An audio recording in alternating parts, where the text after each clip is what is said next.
고린도전서 강의 이제 9강이죠. 9강 들어갈 차례입니다. 8강에서 다 끝내려고 했는데 8강에서 안 끝냈는데 오늘 이 9강도 15장이 부활장이라 굉장히 좀 여러 가지 좀 긴 것 같아서 그래도 오늘은 좀 마무리를 하려고 합니다. 이제 고린도전서 우리 15장 들어가기 전에 우리 12장에서 은사장이라고 나옵니다. 그래서 여러 가지 각가지 은사가 있으되 다 하나님 안에서는 다 통일되고 하나다. 그러니까 너희가 내가 먼저가 아니고 내가 우선이 아니고 내가 위에가 아니다. 평등하다는 것을 말해주면서 너희는 더 큰 은사를 사모하라. 모든 은사 중에 그 위에 더 큰 은사를 사모하라면서 13장의 사랑장을 이제 펼쳐나가고 있습니다. 그래서 13장 사랑장은 바로 큰 은사인데 이것이 여러 가지 은사가 있을지라도 사랑이 없으면 무익화되는 것을 말해주고 사랑의 속성에 대해서 말씀해 주고 있는 말씀입니다. 그래서 정말 사랑의 가치관이 무엇인가? 그래서 그 가치관에 대해서 다 말하고 마지막 장에 이제 사랑이 가장 귀하되는 것으로 마무리 짓고 있고 14장에서 또 은사가 나오는데 가장 덕을 세우는 은사는 예언의 은사다 하는 것을 말해주고 있습니다. 그래서 우리가 방언과 1만마디 방언과 여러 가지 은사가 있을지라도 알아듣는 말로 5마디 가르쳐주는 말씀이 더 낫다. 그래서 교회에서는 이제 알아듣는 말로 이제 예언의 말씀으로 말하는 것이 교회에 뭐를 세운다 하면 덕을 세운다 그랬어요. 우리 이제 고린도전서는 교회가 어떤 덕을 세워야 되는가에 대해서 쭉 이제까지 이제 나열하고 이때까지 사도 바울의 강론을 우리 같이 했습니다.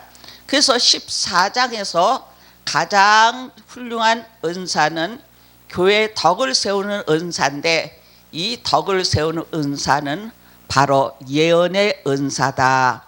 그러니 너희는 예언하기를 힘쓰라 이렇게 말했습니다.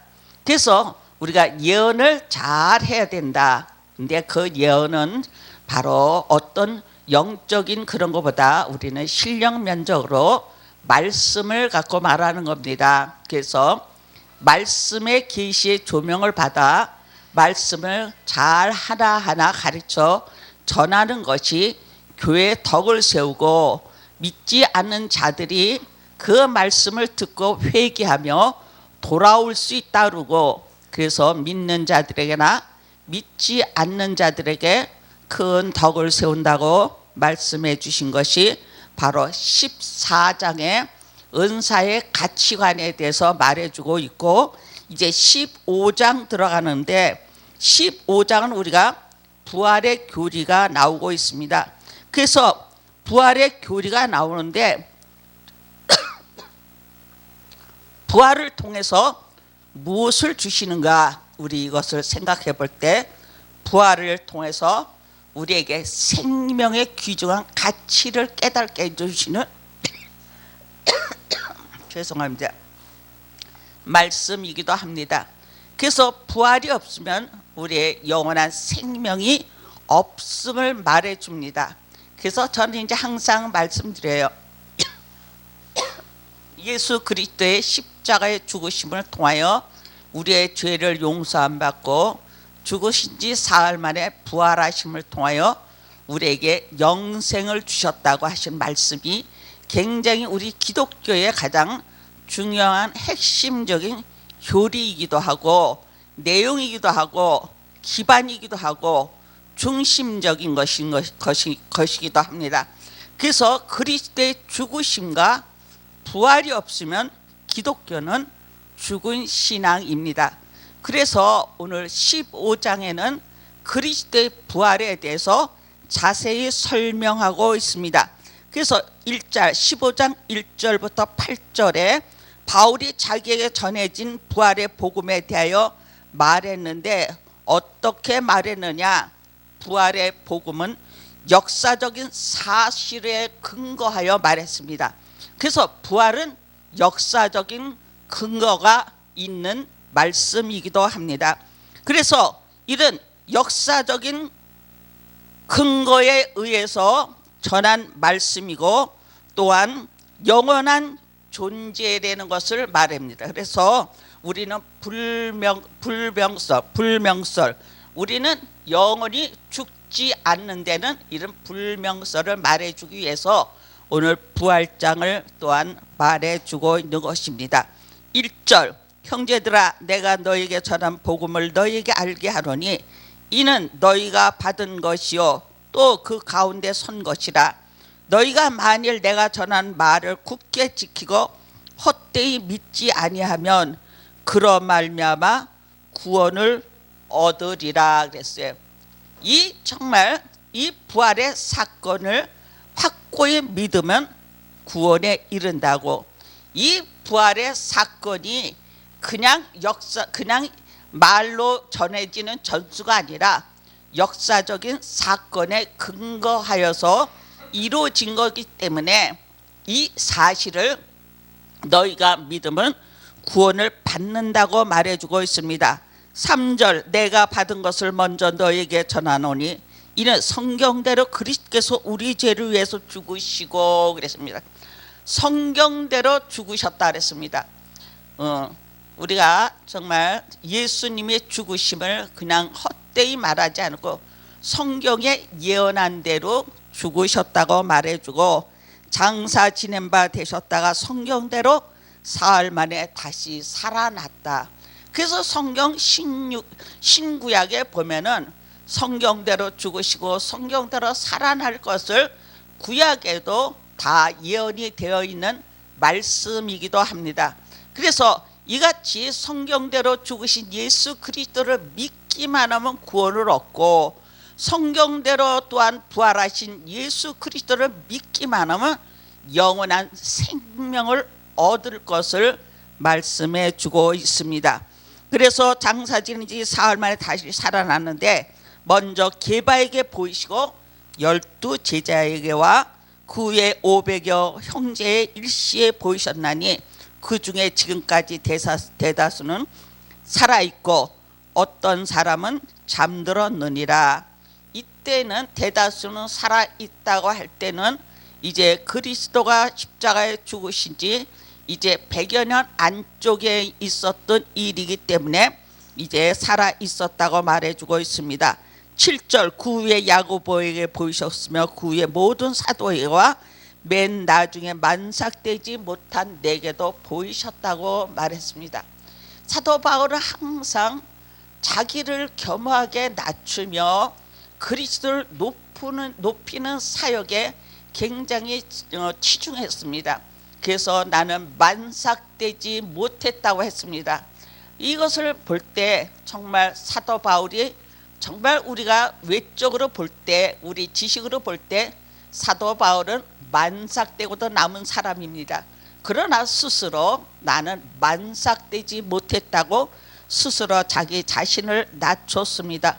바울이 고린도 교회에 전한 부활의 복음에 대하여 말했는데 9절부터 11절에 고린도 교회의 부활에 대한 복음을 말했는데 이 부활의 복음의 성격이 무엇인가? 이 부활의 성격은 은혜로 그리스도를 믿음으로 영생의 소생함을 얻는다는 것을 알게 해주시는 또한 내용이기도 합니다. 그래서 영생의 믿음의 이런 소생함이 무엇인가를 이제 하나하나 말씀해 주고 있는 말씀 중에 9절, 나는 사도 중에 가장 작은 자라. 나는 하나님의 교회를 핍박하였으므로 사도라 칭함받기를 감당하지 못할 자니라 그랬습니다. 정말 교회를 핍박했을 때 얼마나 많은 사람들이 그리스도인들을 잡아서 핍박하고 오게 가뒀습니까? 그래서 자기는 사도라 칭함을 받을 수 없는 정말 이런 잔데, 그러나 10절에 내가 나 된 것은 하나님의 은혜로 된 것이니 내게 주신 그의 은혜가 헛되지 아니하여 내가 모든 사도보다 더 많이 수고하였으나 내가 한 것이 아니요 오직 나와 함께 하신 하나님의 은혜로다 했습니다. 사도 바울의 이 여러 가지 힘써서 일한 것이 내가 아니다 했습니다. 우리 가끔 우리 목회자라 모든 크리스찬들이 내가 했다, 나, 벌써 나가 나오면은 그때는 은혜가 떨어지는 겁니다. 내가 한 것이 아니라 하나님의 은혜로 했다는 것을 사도 바울을 본받아 고백하는 이런 성도들이 되시기를 주의 이름 부탁합니다. 11절 그러므로 나나 그들이나 이같이 전파하매 너희도 이같이 믿었느니라 그랬어요. 나나 그들이나 이같이 전파하며 무엇을 전했어요? 그리스도는 죽으신 지 사흘 만에 이제 부활하셨다는 것을 전함으로 말미암아 구원을 얻고 영원한 생명을 얻어 믿음에 더욱 굳건히 쓴 것을 말해주고 있습니다. 12절부터 19절 바울은 성도가 부활을 해야 할 이유가 무엇인가를 말해줬습니다. 그래서 부활에 대해서 이제 말해줬는데 그 12절 그리스도께서 죽은 자 가운데서 다시 살아나셨다 전파되었거늘 너희 중에 어떤 사람들은 어찌하여 죽은 자 가운데서 부활이 없다 하느냐 그랬어요. 그래서 이때도 부활이 없다고 말했습니다. 그래서 이거 지금도 현재 이 줄기가 따라오고 있죠. 자유주의에서는 예수 그리스도의 부활을 믿지 않습니다. 우리나라 신학생이 독일 가서 공부를 하는데 신학 가서 공부를 하는데 많은 사람 한 1000여 명들이 이렇게 다 이제 강단에 모였는데 거기서 학장이 나와서 하나님이 살아계신 것을 믿는 사람은 손들어 보라 그러는데 한국에서 가신 그 목사님이 얼른 손을 번쩍 들었대요. 그랬더니 어디서 왔냐 그러더래요. 그래서 한국에서 왔다 그러니까 뭐라 하느냐면 강대에서 코리아 샤머니즘 그러더라는 거예요. 코리아 샤머니즘이라 그러더래요. 얼마나 진짜 그렇게 독일도 살아계신 하나님의 능력을 믿지 않는 그런 종교관을 갖고 있습니다. 이게 자유주의 신앙이요 깔바르트 몰트만의 신앙 아닙니까? 그래서 이런 정말 우리가 살아남을 이제 부활에 대한 것을 이제 부정하는 이런 자유주의 사상이 그때도 있었고 현재 지금도 있다고 봅니다. 그러면은 우리가 지금 현재는 예수 그리스도의 부활을 어떤 상태로 믿느냐? 신정통주의는 정신적 부활을 믿습니다. 정신적 부활, 육체적 부활도 아니고 영적 부활도 아니고 정신적 부활을 믿고 있습니다. 신정통주의. 신정통주의는 이제 보통 교단 말해서는 안 됩니다. 내가 여기서 안 해야 돼. 나올 뻔했는데 절제해야지.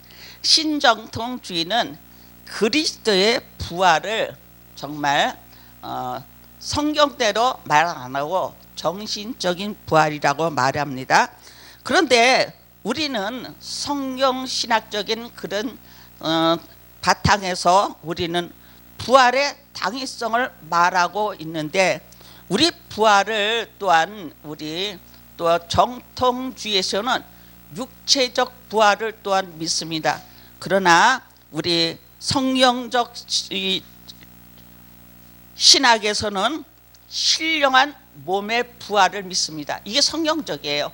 성경 신학적인 면에서는 우리는 이제 신령한 몸의 부활을 믿는데 이 신령한 몸의 부활을 빌립보서 3장 21절에 그가 만물을 자기의 복종하실 수 있는 자의 역사로 우리의 낮은 몸을 자기의 영광의 몸과 같이 변케 하리라 그랬어요.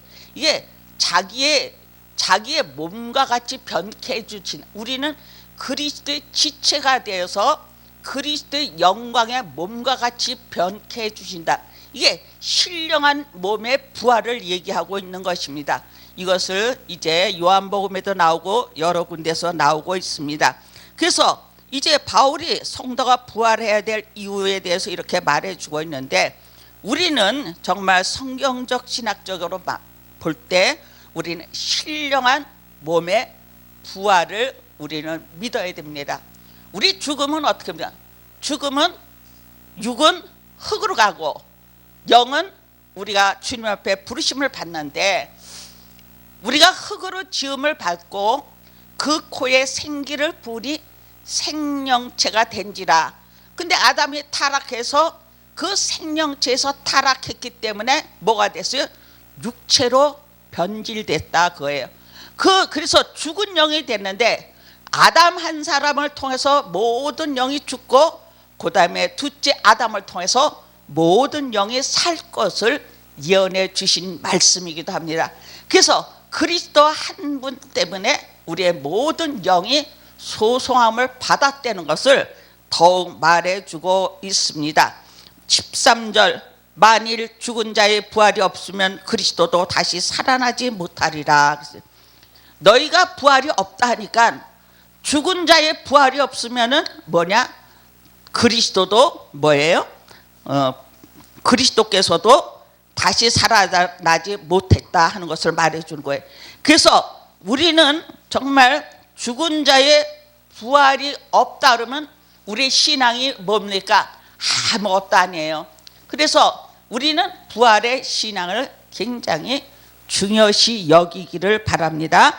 14절, 그리스도께서 다시 살아나지 못하였으면 우리가 전파하는 것도 헛것이요 또 너희 믿음도 헛것이라 했습니다. 이같이 부활 신앙이 없으면 모든 것이 헛되는데 믿음도 헛것이라고 말했습니다. 15절, 또 우리가 하나님의 거짓 증인으로 발견되리니 우리가 하나님이 그리스도를 다시 살리셨다고 증언하였으리라. 만일 죽은 자가 다시 살아나는 일이 없으면 하나님이 그리스도를 다시 살리지 아니하셨으리라. 그래서 그리스도가 다시 살아나지 않았으면은 하나님이 그리스도를 다시 살리지도 아니하였다는 것을 말해줘요.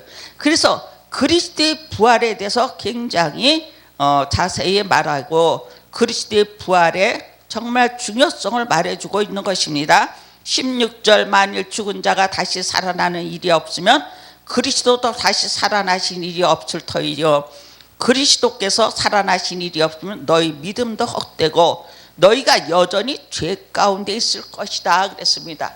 우리 부활 신앙이 없으면은 영원한 생명이 없기 때문에 여전히 죄 가운데 있다 그랬어요. 우리는 부활의 예수를 믿음을 통하여서 우리의 영원한 생명이 다시 살아나는 놀라운 역사 가운데 우리가 들어가 있는 것입니다. 18절, 또한 그리스도 안에서 잠자는 자도 망하였으리라. 어떠하면 부활이 없다면, 만일 그리스도 안에서 우리가 바라는 것이 다만 이 세상뿐이면 모든 사랑 가운데서 더욱 불쌍한 자니라. 부활 신앙이 없다면 우리도 모든 사랑 가운데서 불쌍한 자지 별것이 아니라는 것을 말해주고 있습니다. 20절부터 28절, 바울이 성도에게 부활의 순서를 말해주고 있습니다.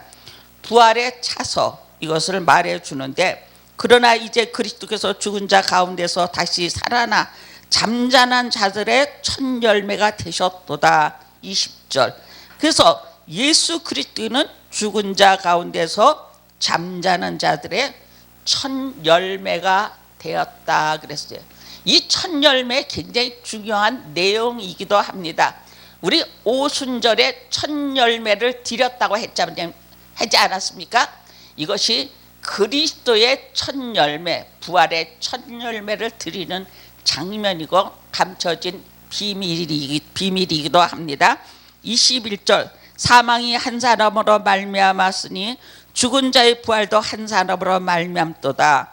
그래서 우리 한 사람으로 말미암아 죽었다.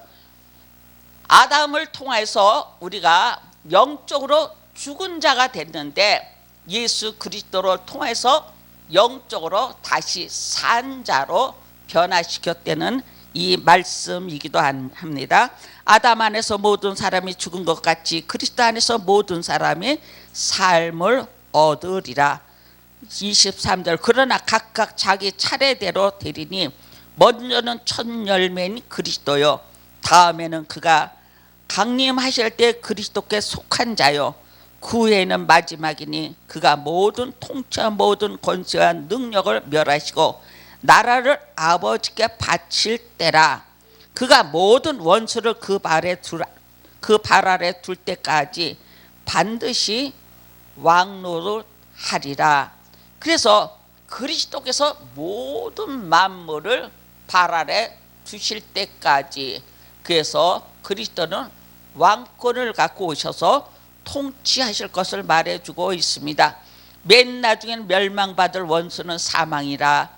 그래서 그리스도께서 통치하실 때 정말 영과 육이 갈라져서 하나는 신령한 영으로 부르심을 받고 하나는 사망의 영으로 내려간다는 것을 말해주고 있습니다. 만물을 그의 발 아래 두셨다 하셨다 하였으니 만물을 아래 둔다 말씀하실 때 만물을 그의 아래 두시니가 그 중에 들지 아니한 것은 분명하도다. 만물을 그에게 복종하게 하실 때에 아들 자신도 그때 만물을 자기에 복종하게 하신 이에게 복종하게 되리니 이는 하나님의 만유의 주로서 만유 안에 계시려 하심이니라. 그래서 이 모든 것이 복종할 때 바로 그리스도께서도 하나님의 뜻 안에 복종한다는 것을 말해주고 있습니다. 29절부터 34절 바울이 가지고 있는 부활의 신앙에 대해서 다시 한번 강조하고 있습니다. 만일 죽은 자들이 도무지 다시 살아나지 못하면 죽은 자들을 위해 세례를 받는 자들이 무엇을 하겠느냐? 어찌하여 그들을 위해서 세례를 받느냐? 또 어찌하여 우리가 언제나 위협을 무릅쓰고 형제들아 내가 그리스도 예수 우리 주 안에서 가진 바 너희에 대한 나의 자랑을 두고 단언하노니 나는 날마다 죽노라.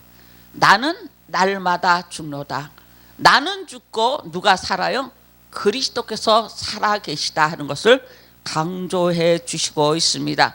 깨어 의를 행하고 죄를 짓지 말라.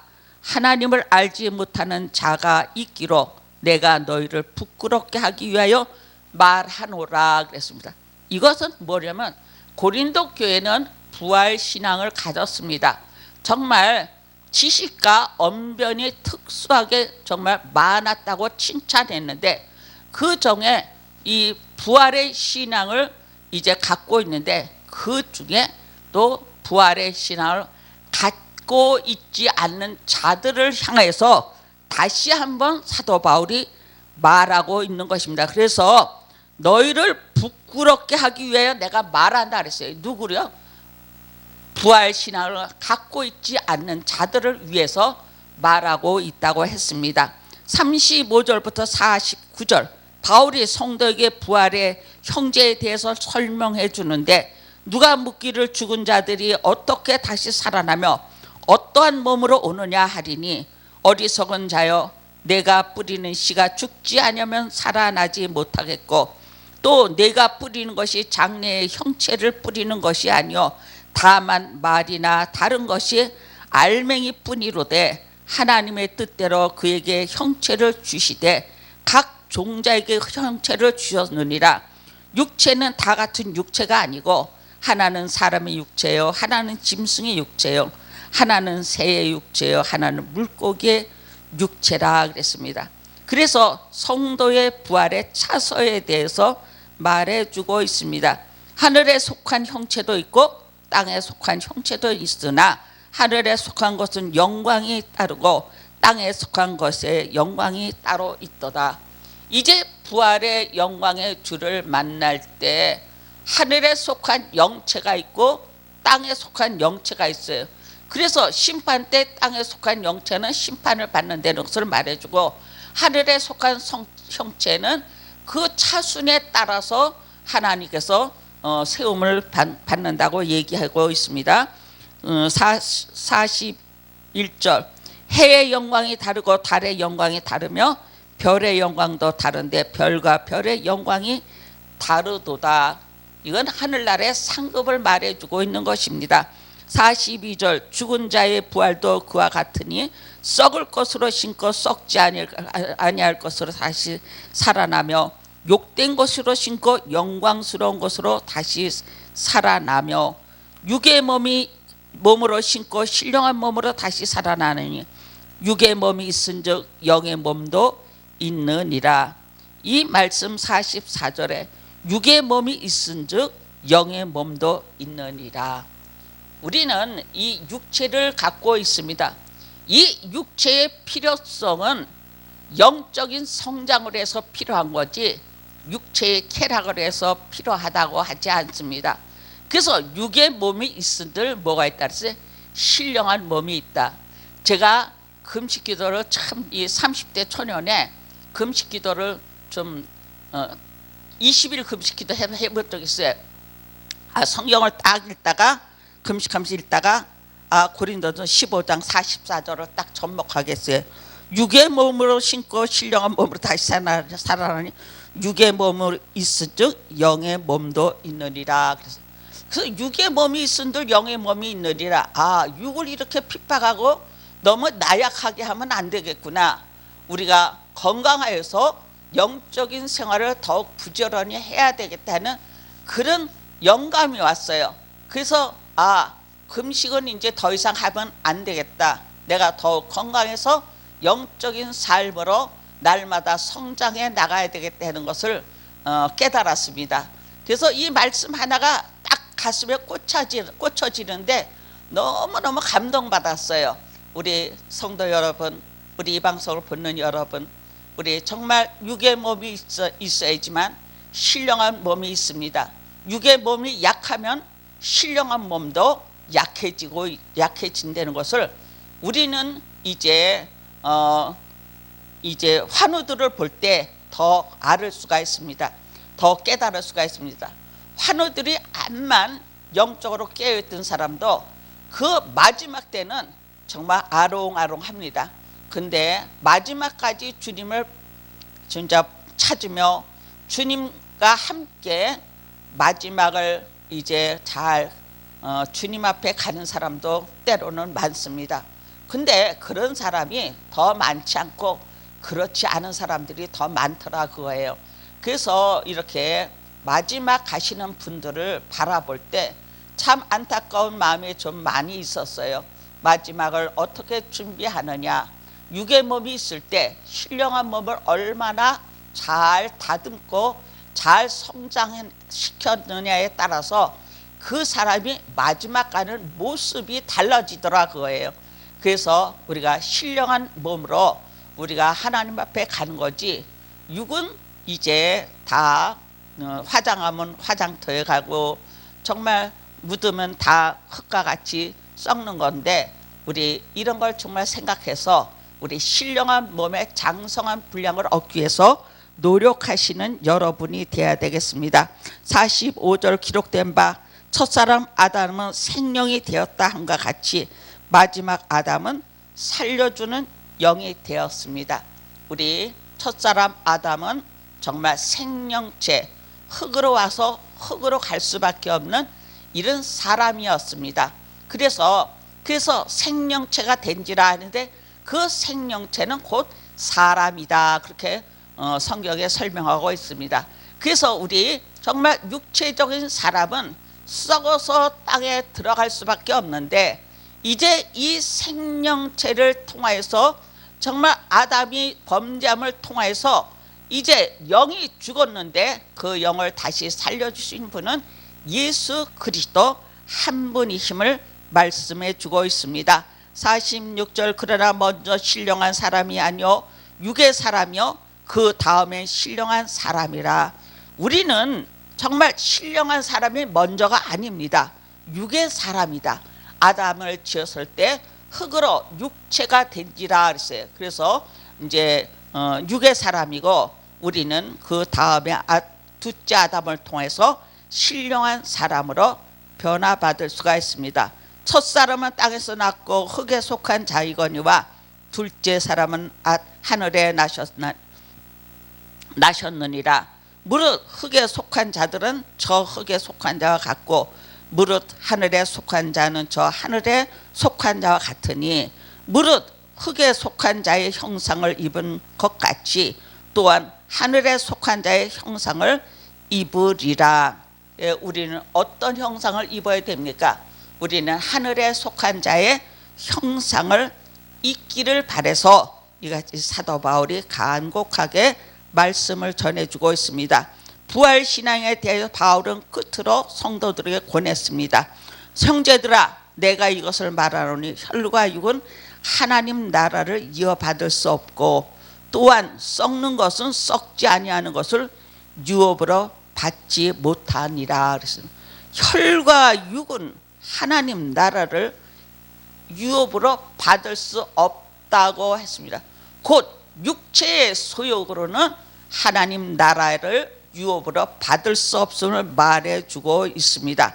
51절 보라, 내가 너희에게 비밀을 말하노니 우리가 다 잠잘 것이 아니요 마지막 나팔의 순식간에 호련히 다 변화되리니 나팔 소리가 나매 죽은 자들이 썩지 않을 것으로 다시 살아나고 우리도 변화되리라. 이 썩을 것이 썩지 아니함을 입고 이 죽을 것이 죽지 아니함을 입으리로다.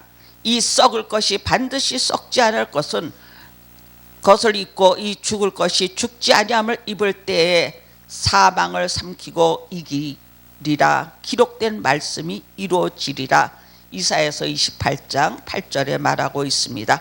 55절 사망아 너희 승리가 어디 있느냐? 사망아 너희 쏘는 것이 어디 있느냐? 사망이 쏘는 것은 죄요 죄의 권능은 율법이니라. 이 죄의 권능은 율법이니라. 이때도 율법이 613가지의 율법, 구전율법까지 다 포함돼서 있습니다. 그래서 이 율법을 통해서는 구원받을 육체가 없음을 말하고 있습니다. 우리 주 예수 그리스도로 말미암아 우리에게 승리를 주시는 하나님께 감사하노니 그러므로 내 사랑하는 형제들아 견실하여 흔들지 말고 항상 주의 일에 더욱 힘쓰는 자들이 되라. 이는 너희 수고가 주 안에서 헛되지 않은 줄을 알미라. 이렇게 정말 15절 부활절을 말하면서 형제들에게 간절히 부탁했어요. 견실하고 흔들지 말고 항상 주의 일에 더욱 힘쓰라 그랬습니다. 우리는 때로는 흔들리고 때로는 망설이고 때로는 정말 우리가 저 육체의 소욕을 따라 가려고 손짓하고 이끌려고 많이 그럽니다. 그럴 때마다 스스로 절제하고 주의 성령의 인도하심을 받는 성도 여러분들이 돼야 됩니다. 우리 16장에 대해서는 우리 연보에 대해서 나왔습니다. 그래서 연보에 대해서 우리 결론적으로 말하고 있습니다.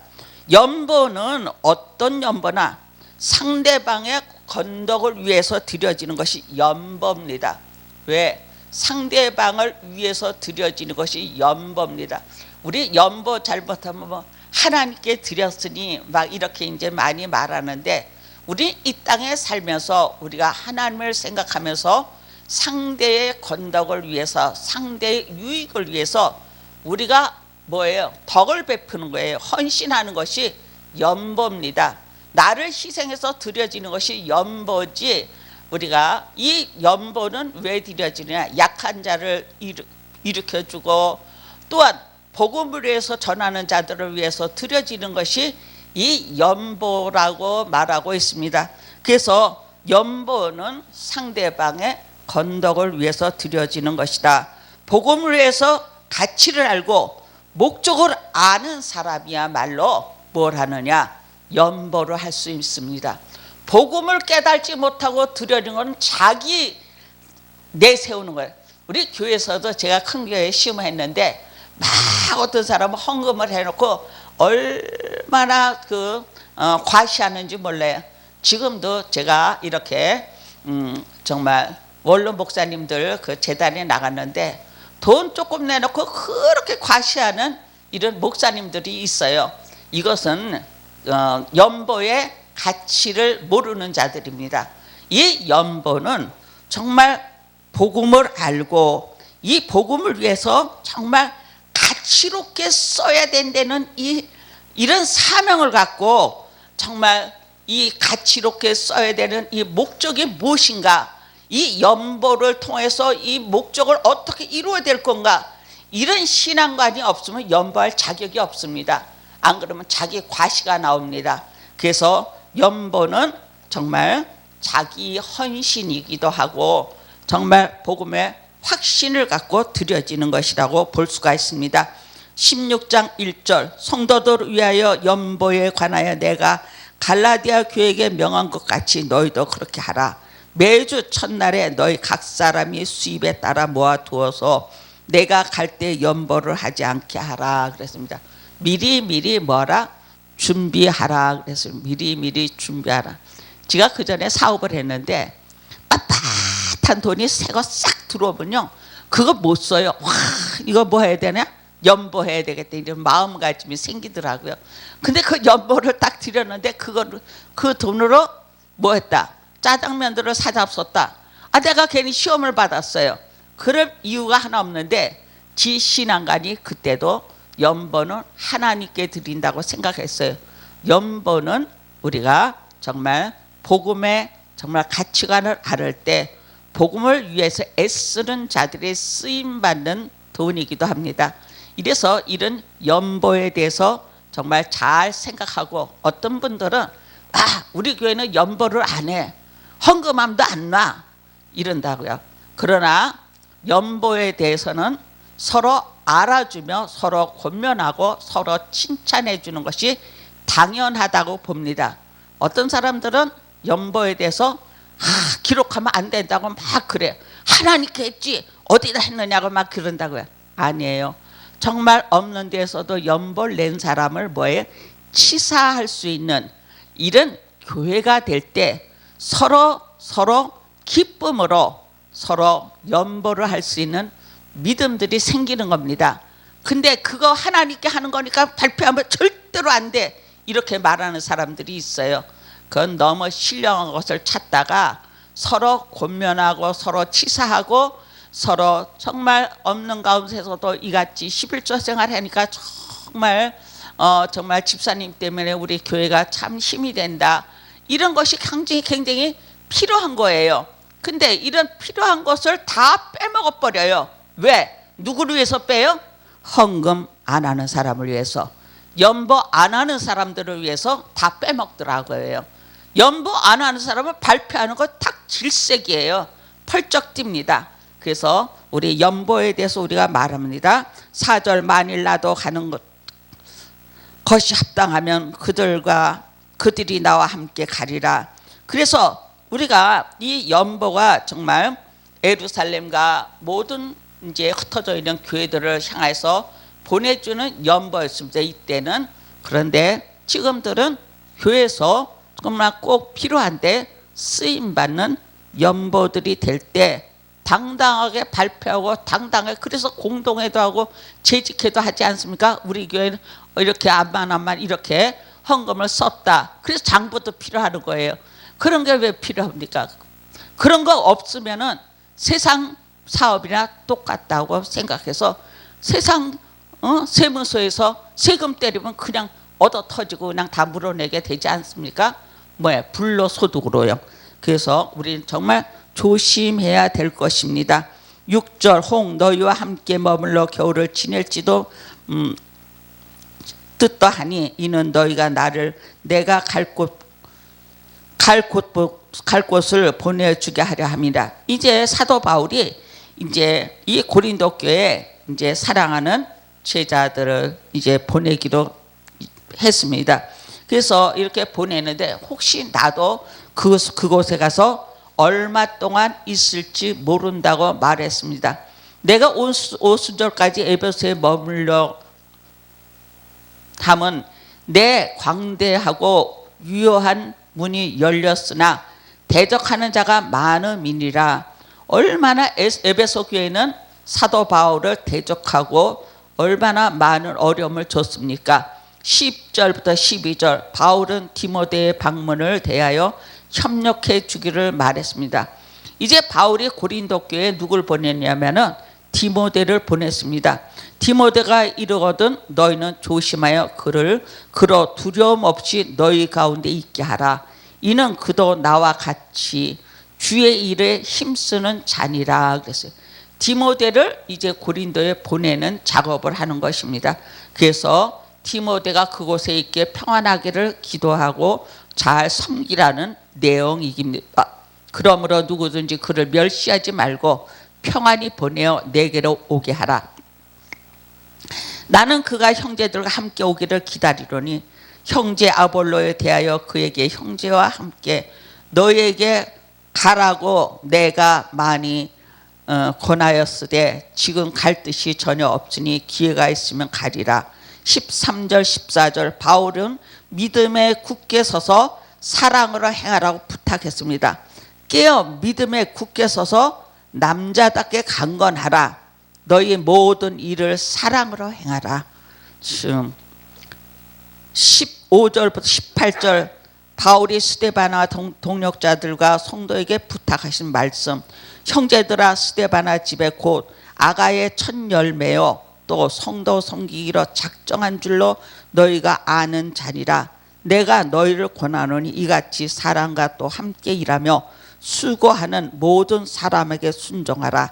내가 스데바나가 브로디아가 아가이오가 온 것을 기뻐하노니 그들이 너희의 부족한 것을 채움이라. 그들이 나와 너희 마음을 시원하게 하였으니 그러므로 너희 이런 사람들을 알아주라. 이것이 아까 헌금의 원리입니다. 이런 사람들을 너희가 알아주라. 시원하게 했다. 어려움을 모든 부족한 것을 채워주러 이렇게 갔다 하는 거예요. 스데바나와 브로디아가 아가이오가 이제 정말 그 고린도에 간 것을 정말 너희를 채워주러 갔으니 너희의 마음을 시원하게 했으니 그들을 알아주라. 이제 우리는 이제 요한 1서 이제 우리 볼 때 가요 장로가 있는데 가요는 복음을 전한 자들을 많이 선대하고 받들어 섬겼는데 디메드레오는 오히려 그 섬기는 자들을 방해했어요. 그래서 이게 우리가 교회 안에도 가요 같은 장로가 있는가 하면 디메드레오 같은 이렇게 복음의 방해자가 있어요. 남 하는 것을 시기하는 거예요. 남 하는 것까지 방해하고 든다 그거예요. 가요 장로가 그렇게 잘 섬기는 것을 비방하고 방해하고 정말 가로막고 못하게 했습니다. 이것을 볼 때 우리가 정말 누가 될 건가? 가요가 될 건가? 디메드레오가 될 건가?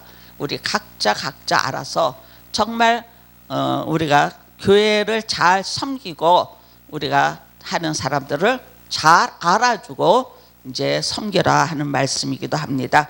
19절부터 24절 이제 마지막으로 바울이 아시아 교회 문안을 전하며 끝으로 축원한다 그랬어요.